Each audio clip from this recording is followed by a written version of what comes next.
Deed fraud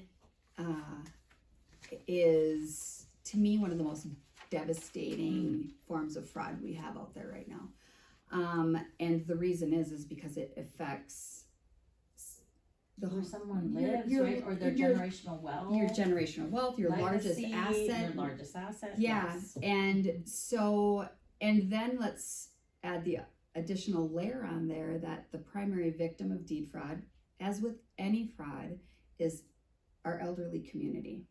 So if you don't have a bank looking at things, you don't, you know what I mean? This is one of those cases where this is one of those double-edged swords, and this is also a repercussion of our advancing technology. It's easier to represent yourself as something that you are not if you've got AI behind you, if you've got a computer that you can hide behind. You can now, it used to be when you bought a property, you went to the state and you sat in front of a title agent. Now I can be sitting here in Arizona and I can buy a property online up in Minnesota. And so it's really become very easy to commit some of these crimes.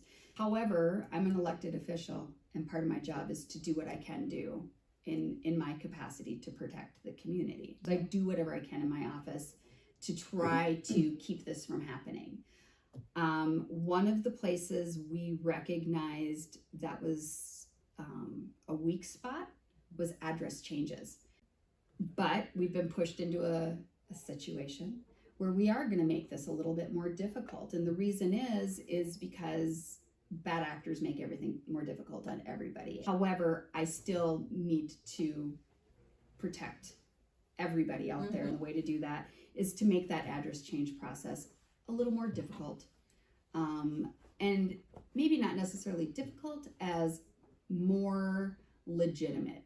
I know, my people know, when we're changing that address, now that we've done everything we can to ensure that this person is who they say they are, right, and that they have a right to the property that allows them to make this change, and that they're not the only one that has the right to make that change. It's because a lot of times deed fraud can happen with family members. Correct. In fact, or caretakers. Before, that used to be the main way. So now one of the things we've also put in place, you need to have an ID, driver's license, ID. Or a passport or something. And then we also notarize it. So now we have a notary also involved. Notarized signature, we have forms of identification. However, we do make it more difficult, and we're trying to very much encourage people to either come to the office or do it online.